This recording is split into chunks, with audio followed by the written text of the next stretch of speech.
just off to pick Martin Wood up this morning on a midweek dig. Big Dan's down in Derbyshire, Dan's detecting days on a field where they've had good results before, so we'll see what happens today. So here we are at Dan's, little stroll to the field, 12 minutes apparently, but never mind, it's been a nice walk. This is the field we've got this morning. So we've got this lovely cut pasture field. It's about 15 acres. It's got a footpath across it, and that gate there, and that way. See how we get on. There's Martin, div detectist. Not moaning at all this morning yet. No, not me. Full of positivity. So this is the first signal of the day. Came in about a 78 squeaky thing. It's just there, look. That's a big button, look. Thought it was going to be a coin, that. So just a big button on the first one. So we've got one down here, look, about 65 this was. And it's just another button, this one. Nothing on it. It's got a bit of age to it. Yeah, just a button. So we've got one down here, coming about 70.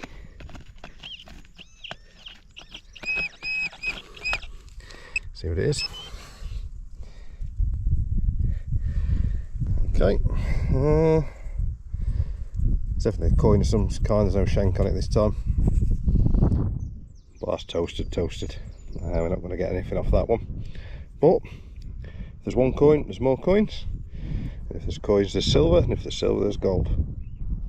That's the theory for Wednesday. Hopefully the next one's a nice one.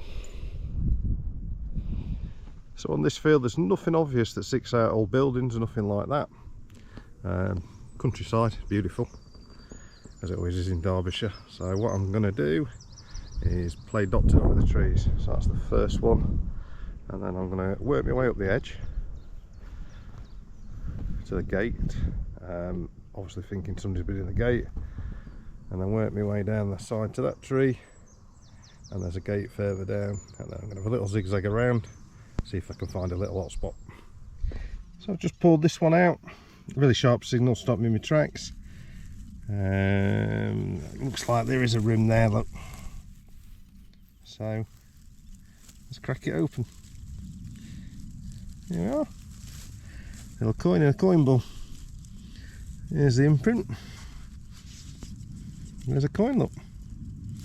So nice one, second coin of the day. You have to get a date off for this one. Got any glasses? So yeah, happy with that. Nice little coin ball. Go inside. A few cows in the other field, look next to it, have been nosy.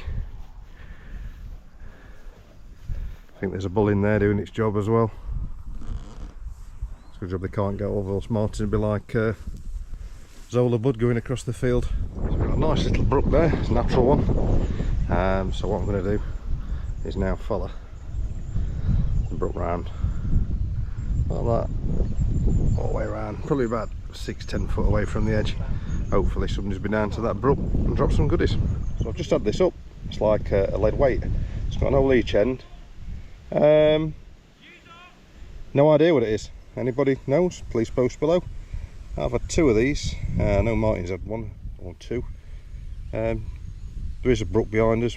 Maybe they were for fishing lines, no idea. So I've got one down here, look.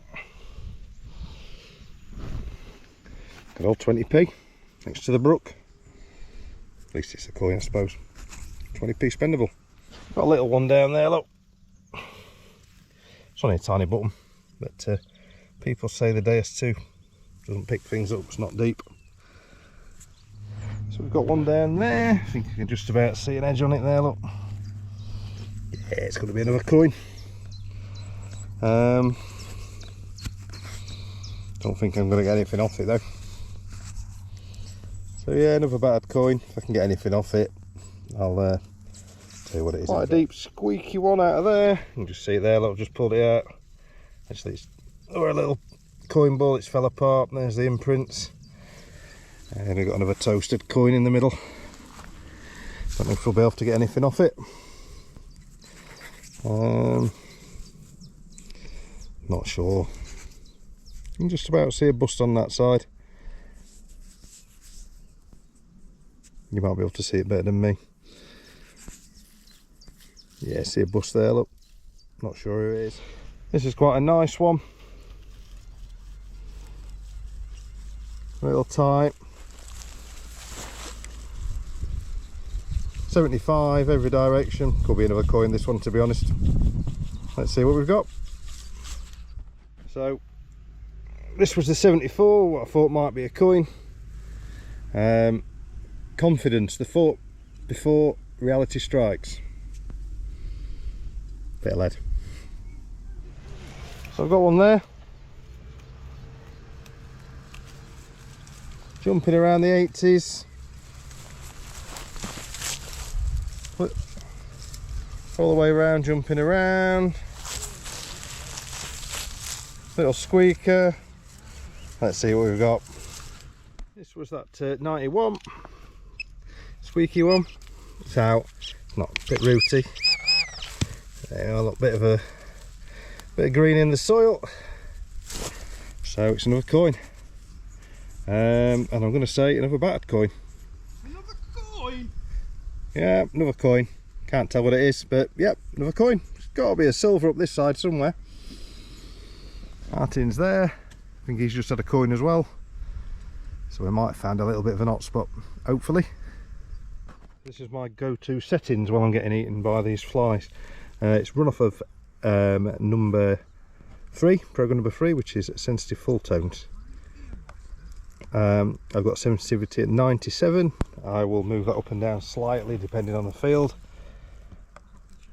I run on 24 kilohertz, which I'll probably get slated for. The reason I run on 24 kilohertz, when it's dry, you get a little bit more depth and you'll miss out the little tiny things like pellets. However, you will still pick up cut halves, cut quarters and things like that. I just like it better, especially on pasture. Iron volume, I'm not a big fan of listening to iron. I'm used to iron sounds on a DEUS II, so I have mine at 1. I have reactivity at 2.5. If it's a really clear field with no interference and no mineralisation, I might drop that down to 2. And if it's a real noisy field, I will bang that up to 3. Audio response 6. All that does is make the deeper signals sound louder, and I like a wispy signal, as you probably know. Discrimination 6.1. And that's it. So here comes Martin with something slightly strange. It's got to be jewellery, that. Yeah, smaller, and then gets big in the middle. As if it would have come up like that, and it's definitely made that way for a reason. Yeah, it's different, isn't it? You'll be wearing that tomorrow. I will. So I've just had this. This was an absolute belter of a signal. It's got to be a big lead weight of some description, that. No idea what for. If anybody else, post below. Squashing these bloody flies. I'll wait when I get home. But Mitch has just brought this over to me to try and identify. If anybody can help him, please post below. So we've got a token, a little coin. On this side we've got an horse riding to the right. You'll probably be able to see that like that. And then on this side we've got a laurel, a shield, 3 different crowns in it. And I think there is a date at the top there. You might be able to read that on the video. I'm not sure what it is at all. Right.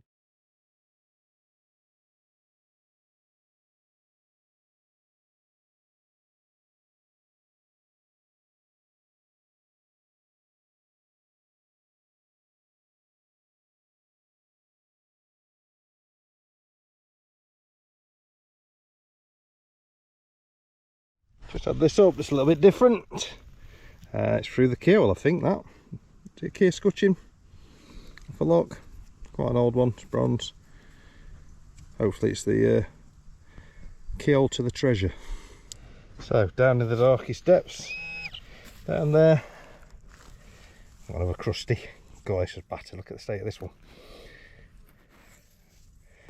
Yeah, would have been a coin at some point in its life. So this is quite a deep one. At least pinpointed depth. I have seen it, to be fair, see the edge of it. There it is. So, spindle wool. So I don't know if this one's going to be a pattern one. There's definitely some history in that. That was deep. Quite like finding these because they're very personal. But yeah, spindle wool. Happy with that. So that's it from me and Martin today. It's nearly 12 o'clock, midday.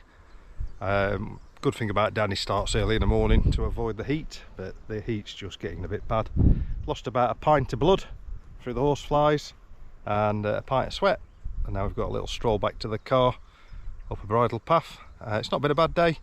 Quite a few coins, spindle whirl.